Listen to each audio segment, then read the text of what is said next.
नमस्कार मित्रों, समाख्या यस के इस YouTube चैनल पर आपका पुनः स्वागत है। आज हम लेकर उपस्थित हुए हैं 1 सितंबर 2022 के समाचारों का विश्लेषण जो दैनिक जागरण समाचार पत्र में आए हैं। अभीष्ट की पूर्ति के लिए प्रयास भी उसी अनुरूप होने चाहिए, अर्थात जो लक्ष्य रखा है, जो उद्देश्य रखा है, उसके लिए जो भी चीज़ें आवश्यक हैं, प्रयास भी उसी दिशा में उसी अनुरूप होने चाहिए, उसी डेंसिटी के साथ, उसी गुणवत्ता के साथ, उसी क्वालिटी के साथ होने चाहिए। आगे बढ़ने से पहले आग्रह है, यदि आपने अभी तक हमारे YouTube चैनल को सब्सक्राइब नहीं किया है तो कृपया कर लीजिए। वीडियो को लाइक, शेयर, कमेंट कर जरूर कीजिए और कमेंट करके बताइए कि ये वीडियो, ये श्रृंखला आपको कैसी लग रही है। कुछ सुझाव हैं तो अवश्य दीजिए। आगे बढ़ते हैं, आज की पहली खबर पर चलते हैं। वैश्विक चुनौतियों के बावजूद आर्थिकी में तेज उछाल।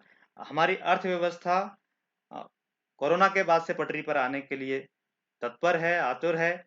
अप्रैल से जून की जो पहली तिमाही होती है, फर्स्ट क्वार्टर है, उस फर्स्ट क्वार्टर में 13.5%, 13.5% विकास दर रही, ग्रोथ रेट रही, जिसमें 3.8% की जो बढ़ोतरी है वो जीडीपी में जो कोरोना के पूर्व काल है उसके मुकाबले रही। यानी हम कोरोना के पहले की स्थिति से बेहतर करने की तरफ बढ़ रहे हैं। वहीं 59.9% जो हिस्सेदारी है वो निजी खपत की है। सेवा सेक्टर में दहाई अंक की वृद्धि हुई है। सर्विस सेक्टर हमारा बहुत अच्छा कर रहा है। और निजी खपत क्या होती है? निजी खपत मतलब जो आप घरेलू उपयोग के लिए जो चीजें ला रहे हैं, जो सामान खरीद रहे हैं, कोई सर्विस ले रहे हैं, ये सब निजी खपत होती है। और गवर्नमेंट खपत यानी प्राइवेट, इसको हाउस होल्ड एक्सपेंडिचर भी कहते हैं। तो इसको हमको समझने की आवश्यकता है। वहीं पर पहली तिमाही में जो सेक्टर वाइज अगर हम ग्रोथ रेट की बात करें तो उसमें कृषि एवं फिशिंग यानी एग्रीकल्चर एंड फिशिंग में, कृषि और मत्स्य में 4.8, माइनिंग में 6.5, मैन्युफैक्चर में 4.8, बिजली गैस अन्य उपयोगी सेवा में 14.7% की बढ़ोतरी हुई है। व्यापार, होटल, संचार, ट्रांसपोर्ट ये दर्शा रहा है कि हम कोरोना से पहले की स्थिति में दोबारा लौट रहे हैं। लोगों से डर निकल रहा है, लोग जा रहे हैं बाहर, होटलों में रुक रहे हैं, व्यापार सही से चलने लगा है, लोग पर्यटन के लिए यानी ट्रैवलिंग करने लगे हैं। इसीलिए संचार यानी मेट्रो, रेल, इसमें सड़क परिवहन, इसमें भी वृद्धि हुई है। रियल एस्टेट, वित्तीय सेवाएं, इसमें भी 9.2% की वृद्धि हुई है। और अन्य सेवाएं जैसे शिक्षा, स्वास्थ्य, मनोरंजन है और सुरक्षा है, इसमें 26.30%, 3% की जो है वृद्धि हुई है। हम देख सकते हैं कि किस प्रकार से जो अनुमान था हमारा पहली तिमाही में, वो अनुमान से थोड़ा सा कम है, लेकिन अपेक्षा ये है कि हम आगे इसको जल्दी ही कवर कर लेंगे। राजकोषीय घाटा, जिसको हम फिस्कल डेफिसिट बोलते हैं, उसका जो अनुमान रहा 20.5%, वो ठीक रहा। हम इस प्रकार से 6.4% का जो राजकोषीय घाटे का लक्ष्य है उसको हम प्राप्त कर लेंगे, क्योंकि पिछले साल इसी समय पर 21.3 यानी कि 3% का जो राजकोषीय घाटा था। वहीं ये सभी सेक्टर ये दर्शाते हैं कि भारत की अर्थव्यवस्था जो दुनिया की 20 अर्थव्यवस्था हैं उनमें सबसे तेज गति से आगे बढ़ रही है। हमने कुछ दिनों पहले ही जाना था कि चीन की अर्थव्यवस्था 3% के आसपास उसकी ग्रोथ रेट रहने वाली है और भारत की ग्रोथ रेट जो है 7.5% के आसपास रहने वाली है।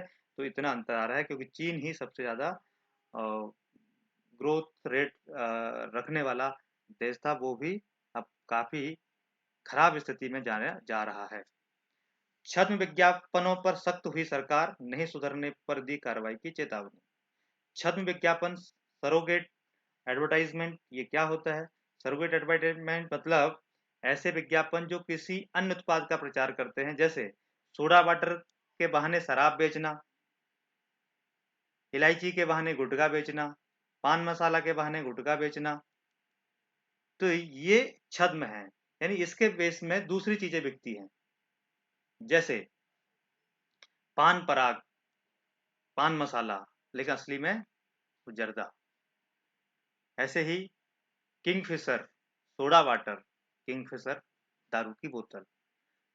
भ्रामक विज्ञापन, ये भी एक तरीका होता है कि कैसे किस तरीके से गलत तरीके से लोगों को बताना, विज्ञापन करना, उसका प्रचारित करना, ताकि ग्राहक भ्रमित हो जाए और झूठी गारंटी उसको है वो दी जाती है, जैसे फेयर एंड लवली, सुंदरता का राज, गोरे होने का राज।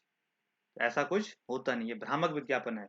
जानबूझकर कुछ सूचनाएं छिपाई जाती हैं, भ्रामक विज्ञापन है। सभी सामान, उत्पाद, सेवाएं आएंगी जो सस्ते रेट पर बताकर ग्राहकों को आकर्षित करती हैं, वो सभी जो है भ्रामक विज्ञापन के अंतर्गत आती हैं। हमारे यहाँ कानून के अंतर्गत कौन कौन सी चीजें हैं जिनको प्रतिबंधित किया गया है, जैसे भ्रामक और छद्म विज्ञापन को जो हम अभी बात कर रहे थे, बच्चों की शारीरिक और मानसिक सेहत के लिए जो हानिकारक चीजें हैं उनको प्रोत्साहित करने वाले जो विज्ञापन हैं, जैसे माँ के दूध से अच्छा। तो इस प्रकार से जो नेस्ले का आता था, है ना, तो माँ के दूध से अच्छा तो कुछ हो नहीं सकता, लेकिन माँ के दूध से भी अच्छा ऐसा बताने लग गया, तो कई सारी कंपनियों पर क्या लगा, प्रतिबंध भी लग गया। वैज्ञानिक तथ्यों के बगैर शारीरिक और मानसिक क्षमता को बढ़ाने का दावा करने वाले, कॉम्प्लेन खाओ और टॉपर बन जाओ, इस प्रकार के विज्ञापन। प्राकृतिक या पारंपरिक खाने की तुलना में विज्ञापन में दिखाए गए प्रोडक्ट को बेहतर दिखाना, यानी जो आप प्राकृतिक रूप से नेचुरली जो मिलते हैं, जैसे असली आम का दम, जो आप नेचुरल आम खा रहे हो उससे भी अच्छा ऐसा लगता है कि इसका स्वाद होगा और ये ज्यादा फायदा करेगा। तो इस प्रकार के विज्ञापनों पर हमारे यहाँ कानून के तहत प्रतिबंध लगाए गए हैं। आगे बढ़ते हैं। पंचामृत के साथ भारत ने नेट जीरो उत्सर्जन की तरफ बढ़ाया कदम। देश ने अपडेटेड एनडीसी यानी नेशनली डिटरमाइंड कंट्रीब्यूशन, जो राष्ट्रीय स्तर पर निर्धारित योगदान है, उसके जो लक्ष्य हैं उसको अपडेट किया है, उन लक्ष्यों में सुधार किया, क्योंकि हम अब बहुत सारी चीजें समय से पहले प्राप्त कर ले रहे हैं। जैसे 2030 तक अर्थव्यवस्था का कार्बन की गहनता जो है, यानी कार्बन उत्सर्जन है, वो 45% तक कम करेगा, जो 2005 के सापेक्ष हो गया, यानी 2005 की तुलना में इसको आंका जाएगा, इसको उसका मूल्यांकन किया जाएगा। जो बिजली की उत्पादन क्षमता है उसका 50% जो है नवीकरणीय ऊर्जा के माध्यम से करेगा, जो पहले कितना था, 40% रखा था लक्ष्य, अब हमने उसको 50% कर दिया है। वहीं 2070 तक नेट जीरो उत्सर्जन का लक्ष्य प्राप्त करने की भारत की दीर्घकालिक योजना है। और इसको जो ग्लासगो में पिछले साल नवंबर में ग्लासगो में जो COP26 यानी कॉन्फ्रेंस ऑफ पार्टीज 26 हुआ था, सम्मेलन हुआ था, उसमें कुछ चीजें कही गई थी। उसमें प्रधानमंत्री ने पंचामृत और लाइफ, ये दो मंत्र दिए थे। पंचामृत क्या होता है कि पंचामृत में 5 लक्ष्य रखे गए, हमको कितना कितना प्राप्त करना है। जैसे भारत 2030 तक अपनी गैर जीवाश्म ऊर्जा क्षमता को 500 गीगावाट तक पहुंचाएगा, यानी नॉन बायोफ्यूल जो एनर्जी कैपेसिटी है उसको 500 गीगावाट तक पहुंचाएगा। भारत 2030 तक अपनी 50% ऊर्जा यानी 50% एनर्जी जो है वो नवीकरणीय रिन्यूएबल एनर्जी से प्राप्त करेगा। भारत अब से लेकर 2030 तक के कुल प्रोजेक्टेड कार्बन एमिशन में 1 बिलियन टन की कमी करेगा, यानी 2030 तक जो लक्षित है, जो प्रोजेक्टेड है कार्बन एमिशन यानी कार्बन का उत्सर्जन, उसमें 1 बिलियन टन की कमी करना। 2030 तक भारत अपनी अर्थव्यवस्था की कार्बन इंटेंसिटी को 45% से भी कम करेगा, यानी जो पूरी इंटेंसिटी है कार्बन की, जो ग्लोबल वार्मिंग के लिए उत्तरदायी है, उसको 2030 तक 45% से कम कर देगा। वर्ष 2070 तक भारत नेट जीरो का लक्ष्य हासिल कर लेगा, यानी 2070 तक हम नेट जीरो, जितना कार्बन उत्सर्जित करेंगे उतना कार्बन हम यहाँ पर कंजप्ट भी कर लेंगे, यानी हम एमिशन नहीं करेंगे, हम एक्स्ट्रा कार्बन जो है, एक्स्ट्रा जो ग्रीन हाउस गैसेस है उनका उत्सर्जन नहीं करेंगे। तो ये 5 लक्ष्य, इसको 5 अमृत कहा गया प्रधानमंत्री के द्वारा। उसमें लाइफ मंत्र दिया, लाइफ मतलब लाइफ फॉर इन्वायरमेंट, पर्यावरण के लिए जीवन, ये ग्लासगो के COP 26 में कहा गया। वहीं ये भी कहा गया है कि जो NDC है, नेशनली डिटरमाइंड कंट्रीब्यूशन, यानी राष्ट्रीय स्तर पर निर्धारित योगदान है, वो किसी पर बंदिश नहीं लगाता, किसी पर रोक नहीं लगाता। यानी पर्यावरण के अनुकूल होने के साथ ये भारतीय अर्थव्यवस्था के सभी अहम क्षेत्रों में निम्न कार्बन की पहल को सशक्त कर रहा है। इसीलिए हम लगातार जैसे वाहन चलाने के लिए नए नए तकनीकें ढूंढ रहे हैं। हाइड्रोकार्बन जो है हाइड्रोजन फ्यूल यानी हाइड्रोजन ईंधन की बात कर रहे हैं हम। इलेक्ट्रॉनिक व्हीकल की बात कर रहे हैं, यानी जो बैटरी से चलने वाले वाहन, इनकी बात कर रहे हैं हम। बहुत सारा सोलर एनर्जी का उपयोग करके देश की बहुत सारी ऊर्जा जरूरतों को पूरा करने के प्रयास कर रहे हैं। तो इसीलिए किसी को रोकना नहीं है, नए नए लक्ष्यों को प्राप्त करना। तो जो 2015 में NDC ने 2 अक्टूबर 2015 को जो लक्ष्य रखे थे, उनमें जो है अब क्या किया है, परिवर्तन किया है, उनमें अपडेट किया है। तो बहुत सारी चीजें पहले से बेहतर, उन समय से पहले प्राप्त कर रहे हैं। ठीक है, आगे बढ़ते हैं। भारत का उद्देश्य पर्यावरण की समस्या हल करना। ये पूरी खबर को हमने यहाँ पर पॉइंट वाइज दे दिया है। इसमें क्या है, इसके इंपॉर्टेंट पॉइंट्स दे दिए हैं। आयोजन क्या था, G20 की पर्यावरण और जलवायु मंत्री स्तरीय बैठक, यानी विश्व के जो G20 देश हैं उनके पर्यावरण जलवायु मंत्रियों की बैठक थी। स्थान कहाँ था, बाली, इंडोनेशिया में था। भारत का मत, भारत ने क्या विचार रखा वहां पर, भारत ने क्या कहा, भारत ने कहा कि भारत जो है समस्या को हल करना चाहता है। जबकि भारत ने ग्रीन हाउस गैसेस का इतना उत्सर्जन नहीं किया, लेकिन भारत फिर भी समस्या के समाधान की ओर प्रयास कर रहा है। समस्या नहीं बताना, समाधान बताना। तो भारत समाधान के लिए काम कर रहा है। विकसित देशों द्वारा पर्यावरण के लिए वित्तीय सहायता मृग तृष्णा है। जो वित्तीय सहायता दी जाती है वो बहुत कम होती है, और जो छोटे देश हैं, अल्प विकसित देश हैं, गरीब देश हैं, विकासशील देश हैं, और उस वित्तीय सहायता पाने के लिए इच्छुक हो जाती है, मृग तृष्णा की तरह काम करती है। वित्तीय सहायता अपेक्षा के अनुरूप नहीं होती है, जितनी उसका आवश्यकता वैसी नहीं होती है। नेट जीरो उत्सर्जन की पहली जिम्मेदारी विकसित राष्ट्रों की है। भारत ने कहा कि विकसित राष्ट्रों ने ही सबसे ज्यादा पर्यावरण को दूषित किया है। पर्यावरण को खराब करने में, ग्रीन हाउस गैसेस को सबसे ज्यादा छोड़ने में योगदान विकसित देशों का है। तो विकसित देशों की जिम्मेदारी भी सबसे पहले बनती है। जलवायु परिवर्तन का सर्वाधिक दुष्प्रभाव गरीब एवं कमजोर देशों पर है। यानी जलवायु परिवर्तन अब जब होता है तो गरीब देश ही सबसे ज्यादा संकट में आएंगे। क्यों? क्योंकि वहां पर जो डिपेंडेंसी है ज्यादातर एग्रीकल्चर पर है, प्राथमिक क्षेत्रों पर है, और पर्यावरण का सबसे ज्यादा प्रभाव प्राथमिक क्षेत्रों पर ही पड़ता है। आप अगली बात, विकास और पर्यावरण संरक्षण सामूहिक सोच के साथ होने चाहिए। यानी विकास और पर्यावरण संरक्षण, इनको एक ही पाले में रख करके सोचना चाहिए, एक ही तरीके से सोचना। विकास करते हुए पर्यावरण को हानि ना हो, और पर्यावरण संरक्षण करते हुए विकास अवरुद्ध ना हो, ऐसा विचार हमको रखना है। भारत का ये विचार है। आर्थिक विकास को ग्रीन हाउस गैस उत्सर्जन से अलग रखना चाहिए। जो आर्थिक विकास है, ठीक है, और जो ग्रीन हाउस गैसों का उत्सर्जन हो रहा है जिससे ग्लोबल वार्मिंग हो रही है, उससे अलग रखने की आवश्यकता है। यानी ऐसा नहीं सोचना चाहिए कि आर्थिक विकास होगा तो ग्रीन हाउस गैसों का उत्सर्जन होगा ही होगा, ऐसा जरूरी नहीं है। जैसा हमने अभी कहा कि नए नए तकनीक का उपयोग करके नए नए ऊर्जा के स्रोतों को ढूंढ करके हम ग्रीन हाउस गैसेस को कम कर सकते हैं और विकास की गति को भी बनाए रख सकते हैं। भारत के प्रयास क्या हैं इसके लिए? भारत ने पर्यावरण मंत्री ने कहा कि भारत ने सभी घरों तक बिजली की पहुंच की है। अब बिजली की पहुंच हुई तो जो केरोसिन था, जो मिट्टी का तेल था, उसको जलाना कम हुआ है। लालटेन नहीं जलती हैं, अन्य जो साधन है नहीं जलते, सिगड़ी नहीं जलती है। तो ये जो है हमारे पर्यावरण को सुरक्षा का एक तरीका हो गया। घरेलू उपयोग के लिए स्वच्छ ईंधन की उपलब्धता, यानी जो आपके चूल्हा है, गैस सिलेंडर है, वो घर घर तक पहुंच गया है। तो इससे जो लकड़ी जलती थी वो कम होगी, तो कार्बन का एमिशन भी कम हो गया, उत्सर्जन भी कम हो गया।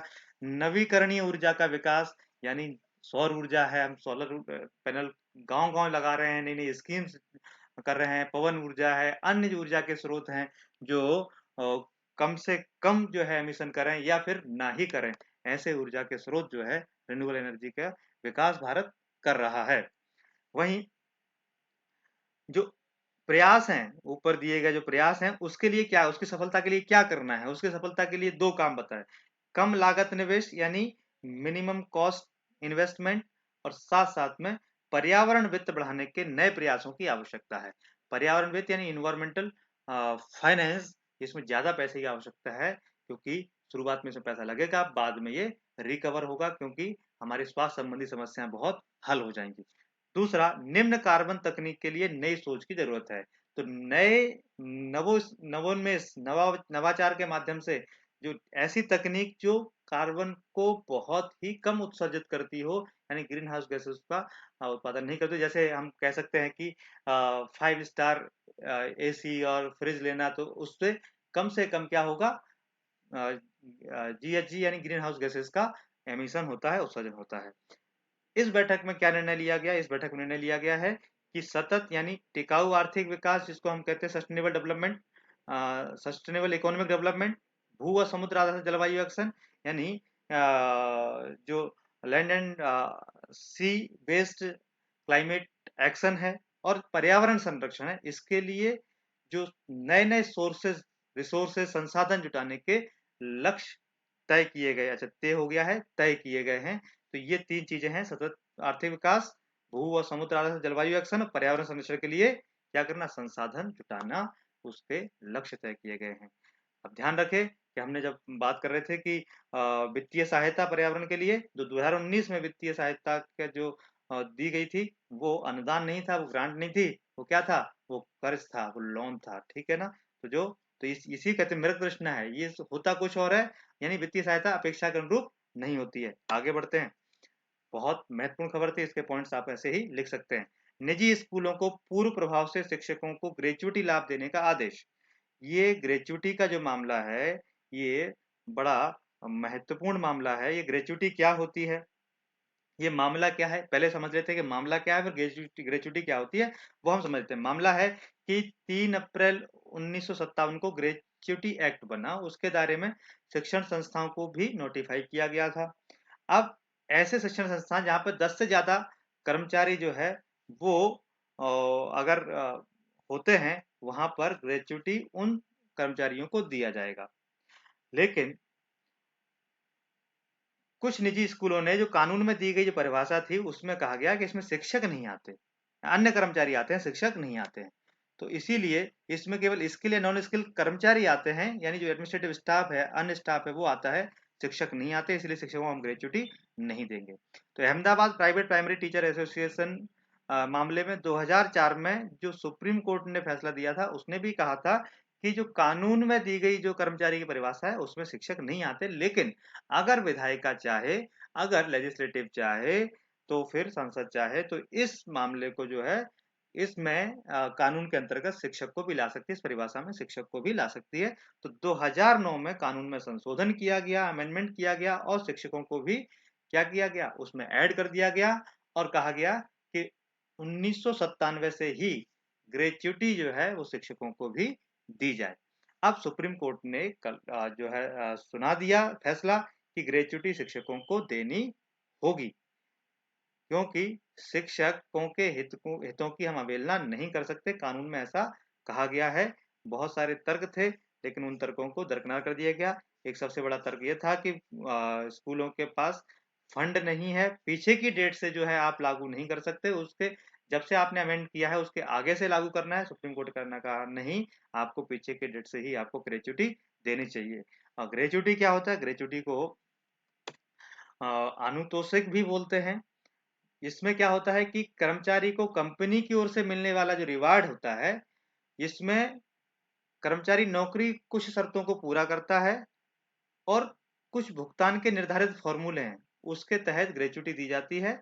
इसमें जो सबसे महत्वपूर्ण चीज है वो है कि कोई भी कर्मचारी 5 साल तक कम से कम वो उसने संस्थान में काम किया हो, तो वो ग्रेच्युटी का हकदार हो जाता है, अनुतोषिक का हकदार होता है।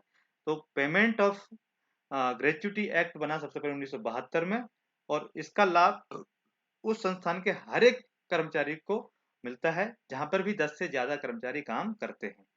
अगर कर्मचारी नौकरी बदलता है, रिटायर हो जाता है, या किसी कारणवश नौकरी छोड़ देता है, लेकिन वह ग्रेच्युटी के नियमों को पूरा करता है, तो उसे भी ग्रेच्युटी का लाभ मिलेगा, यानी वो 5 साल से ज्यादा वहां पर काम कर रहा है, और जो उसकी शर्तें हैं संस्थान की, उनको पूरी तरह से मानता है। इसका फॉर्मूला क्या होता है, इसका फॉर्मूला होता है कि जो लास्ट सैलरी है, अंतिम सैलरी जो आपको मिली है, उसमें सब कुछ जोड़ा जाता है सैलरी में। जो फाइनल सैलरी आपके अकाउंट में आई है वो उसका गुणा करते हैं 15/26, यानी 15 दिन की ग्रेचुटी दी जाती है पूरे साल भर में। और 26 यानी एक महीने के दिन जो है 26 जोड़े जाते हैं, क्योंकि महीने के 4 दिन छुट्टी माना जाता है, संडे हो गई होगा। कंपनी में कितने साल काम किया, यानी टोटल ईयर जो कंपनी में काम किया, वो हमारे यहाँ पर ये ग्रेचुटी के अब आप निकाल सकते हो। जैसे मान लो अंतिम सैलरी 75,000 रुपए है, और उसका गुणा 15/26 में करके, और उसके साथ साथ में जो कम से कम आपने मान लो 20 साल काम किया है, इसको आप घर पर अपने लगाइए, कितनी ग्रेचुटी आपको मिलेगी उससे। अब इस फॉर्मूले के तहत जो नोट करने वाली बात है कि अगर जिसकी भी 6 महीने से ज्यादा काम करना होता है तो उसमें एक ऐड कर दिया जाता है। अगर 6 महीने से कम काम किया है तो उसमें वो केवल जो फाइनल ईयर आ रही है उतनी। जैसे मान लो किसी ने 8 साल 7 महीने काम किया है तो वो 9 साल में जोड़ा जाएगा, किसी ने 8 साल 3 महीने काम किया है तो वो 8 साल में ही जोड़ा जाएगा। तो ये हमको ग्रेचुटी के बारे में जानकारी होने की आवश्यकता थी, इसको हमने आपको क्लियर कर दिया। अब हम बात करेंगे जो नेशनल क्राइम रिकॉर्ड ब्यूरो है उसकी रिपोर्ट। कल भी हमने सड़क हादसों के बारे में रिपोर्ट बताई थी। आज हम बताएंगे हत्या और अपहरण के बारे में। राष्ट्रीय अपराध रिकॉर्ड ब्यूरो यानी नेशनल क्राइम रिकॉर्ड ब्यूरो जो है, उसमें बताया गया है कि 29,272 जो हत्या के कुल मामले जो है दर्ज हुए, उसमें 30,132 लोगों की हत्याएं हुई। वहीं 2020 में ये 29,193 थे, यानी संख्या बढ़ी है। अपहरण के मामले 1,01,707 दर्ज हुए, और जिसमें पीड़ितों की संख्या जो है 1,04,149 थी, जो कि जिनमें 98,860 अपहृत जीवित छुड़ाने में हम सफल हुए, 820 की मौत हो गई, अन्य का पता नहीं चला कहाँ गए। वहीं पर 84,805 अपहरण के मामले दर्ज हुए थे, कब? 2020 में। तो इतनी बड़ी संख्या अपहरण की बढ़ी है एक साल के बाद। वहीं पर बात करते हैं कि कौन सा स्टेट किस किस के हत्या के मामले में टॉप 5 राज्य जो हैं, वो उत्तर प्रदेश सबसे ज्यादा, बिहार दूसरे नंबर पे, महाराष्ट्र तीसरे नंबर पे, मध्य प्रदेश चौथे, बंगाल 5वें नंबर पर। अपहरण के मामले में उत्तर प्रदेश टॉप पर है, 14,554, बिहार 10,198, महाराष्ट्र 10,502। दुष्कर्म के मामले में राजस्थान का कोई सानी नहीं है, राजस्थान सबसे टॉप पर है दुष्कर्म के मामले में, जिसमें 6,337 दुष्कर्म हुए। इससे बुरी स्थिति किसी भी समाज की नहीं हो सकती। राजस्थान में 6,337, मध्य प्रदेश 2,947, महाराष्ट्र में 2,496, उत्तर प्रदेश में 2,845, दिल्ली में 1,250। यानी पहले नंबर पर राजस्थान है, दूसरे नंबर पर मध्य प्रदेश है, तीसरे नंबर पर उत्तर प्रदेश है, चौथे नंबर पर महाराष्ट्र है, दिल्ली में 1,250 है। वहीं इसका मतलब हुआ हर घंटे में हमारे यहाँ 49 महिलाएं अपराध का शिकार हो रही हैं। 49 महिलाओं के साथ कुछ न कुछ घटित हो रहा है। साइबर क्राइम भी बढ़ रहा है। साइबर क्राइम जो है उसके मामले 52,974 सामने आए हैं 2021 में, जो कि 2020 में 50,035 है। तो साइबर क्राइम की ध्यान देने की आवश्यकता है। बहुत सारे मामले ऐसे हैं जिनमें चार्जशीट ही नहीं दायर की गई।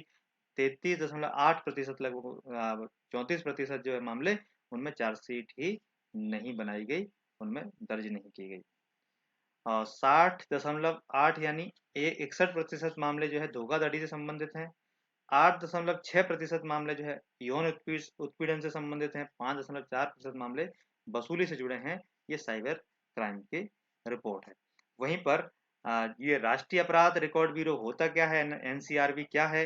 राष्ट्रीय अपराध रिकॉर्ड ब्यूरो की स्थापना टंडन समिति की सिफारिश पर राष्ट्रीय पुलिस कमीशन तथा गृह मंत्रालय के टास्क फोर्स की सिफारिश पर तीन टंडन समिति, राष्ट्रीय police commission, national police commission 1977 से 1981 के बीच में जो बना था, गृह मंत्रालय के टास्क फोर्स की सिफारिश पर के आधार पर अपराध और अपराधियों की सूचना के संग्रह एवं रख रखाव, ये रिपोजिटरी है एक तरह से, उसके संग्रह रख रखाव के रूप में कार्य करने हेतु 1986 में इसकी स्थापना की गई थी, ताकि अपराध को अपराधियों से जोड़ने में सहायता मिल सके, ताकि उनका रिकॉर्ड रखा जा सके। उसके अनुसार 2009 में राष्ट्रीय अपराध रिकॉर्ड ब्यूरो को अपराध और अपराधी ट्रैकिंग नेटवर्क एवं सिस्टम CCTNS परियोजना की मॉनिटरिंग, समन्वय, कार्यान्वयन, उनका मॉनिटर करना, कोऑर्डिनेट करना और उनका इम्प्लीमेंटेशन करने की जिम्मेदारी दी गई है। और देश में यह परियोजना लगभग 15,000 पुलिस स्टेशनों तथा देश के 6,000 जो ऑफिसेस हैं, हायर ऑफिसेस, उच्च कार्यालयों से को जोड़ती है। तो इस प्रकार से NCRB के बारे में हमको जानने की आवश्यकता थी। अब हम बात करेंगे बहुमूल्य जीवन को समझे मोल, जो नेशनल क्राइम रिकॉर्ड ब्यूरो ने ही ये जो है रिपोर्ट दी आत्महत्या के मामले में। आत्महत्या 2021 में 1,64,033 मामले दर्ज किए गए आत्महत्या के, और वहीं 2020 में 1,53,052 थे। आत्महत्या की क्या बढ़ रही है, फ्रिक्वेंसी बढ़ रही है, आत्महत्या के केसेस बढ़ रहे हैं। महाराष्ट्र में सबसे ज्यादा आत्महत्याएं होती हैं, तमिलनाडु दूसरे नंबर पर, मध्य प्रदेश तीसरे स्थान पर है। आत्महत्या की अलग अलग वजह हो सकती हैं। आत्महत्या जो है मृत्यु का सबसे निरोध्य कारण है, यानी निरोध्य का मतलब होता है जिसको रोका जा सकता है, ऐसा कारण है इसकी मृत्यु को रोका जा सकता है। इसके कारण से मौतें जो होती हैं उनको रोका जा सकता है, क्योंकि ये जो होती है वो व्यक्ति को समझा करके, ट्रीटमेंट करके, उनके साथ मिलजुल कर रहने से काफी हद तक कंट्रोल में आ जाती हैं। ये मनोवैज्ञानिक इमरजेंसी के तौर पर देखी जा सकती हैं। और आत्महत्या रोकने की जिम्मेदारी किसकी है? सरकार की नहीं है, सरकार की तो है ही है, लेकिन सरकार से ज्यादा समाज की है, परिवार की सबसे ज्यादा जिम्मेदारी होती है। जैसे अकेलापन, इसके कारण क्या होते हैं? कारण होते हैं अकेलापन, शिक्षा तथा करियर में जबरदस्त प्रतिस्पर्धा, जो कंपटीशन चल रहा है, प्रेम में विफलता, बीमारियां, उम्मीदों के मुताबिक नतीजे नहीं आ रहे हैं, हमने जो अपेक्षा की थी वैसा हमारा परिणाम नहीं आया, हमारा रिजल्ट अच्छा नहीं आया, घर में जो नकारात्मक माहौल है, लगातार किच-किच, कू-कू, चह-चह हो रही है, झगड़े हो रहे हैं घर में, तो नकारात्मक माहौल है, गरीबी है, बहुत परेशान होकर के, कर्ज का बोझ है। ऐसे कई सारे कारण हैं जो लोगों को अवसाद की तरफ ले जाते हैं, और जो अवसाद के लक्षण है वो स्पष्ट दिखाई देते हैं। और जब अवसाद के जब लक्षण दिखाई देते हैं तो वो कौन से होते हैं? उसके हाव भाव, उसके बोल चाल में परिवर्तन आ जाता है, उसका व्यवहार में परिवर्तन आ जाता है। तो इनके जब ये हाव भाव में, व्यवहार में परिवर्तन आए तो उसी समय परिवार को अलर्ट होने की आवश्यकता है। और दूसरे जो उसके मित्र हैं, समाज के अन्य लोग हैं, उनको भी अलर्ट होने की आवश्यकता है, उसके साथ ज्यादा घुलने मिलने की आवश्यकता है। तो इसके उपाय क्या हैं? जैसे आप सामान्य व्यक्ति हैं तो उसमें आप किसी भी विश्वसनीय व्यक्ति के साथ बैठ करके अपनी बात शेयर कर दें, बहुत हल्का लगता है। कभी आपको लग रहा है कि बहुत दुखी हैं, बहुत ज़्यादा आपको कष्ट हो रहा है और मन कर रहा है कि ऐसा करना है, तो उस समय आपको जो है रो लेना चाहिए, जी भर के रोना चाहिए। ये सब हमको उपचार में मदद करते हैं और हमारे मन के गुबार को निकाल देते हैं। वहीं ऐसे को जो है सुसाइड, जो ज़िंदगी के जो महत्व को है उसको समझें, और ऐसे जो बुरे विचार हैं उनको बाहर कर दें, और हम समझें कि हमारी भी जिम्मेदारी है परिवार के प्रति, देश के प्रति और समाज के प्रति। जब ये भाव आ जाएगा तो आत्महत्या कम हो जाएंगी। आगे बढ़ते हैं। अप्रैल जून के दौरान शहरी और ग्रामीण क्षेत्रों में बढ़ा रोजगार। तो जो अप्रैल और जून यानी जो पहली तिमाही है, इसकी रिपोर्ट के आधार पर जो विकास दर हुआ है, तो इसमें बहुत सारी चीजें हैं जिसमें रोजगार जो है वो बढ़ा है। और रोजगार बढ़ने का मतलब है कि जैसे ग्रामीण क्षेत्र में मनरेगा में कम लोग गए हैं इस बार, तो हम इसका अर्थ निकालते हैं कि लोगों के पास रोजगार आ गया है। वहीं शहरी क्षेत्रों में जो लोगों को कि रोजगार की दर है वो भी बढ़ी है, वहां पर भी काम ज्यादा मिलने लगे हैं, यानी लोग नए नए काम शुरू कर रहे हैं और रोजगार बढ़ रहे हैं। कोर सेक्टर में जो है जितनी अपेक्षा थी उतनी वृद्धि नहीं हुई।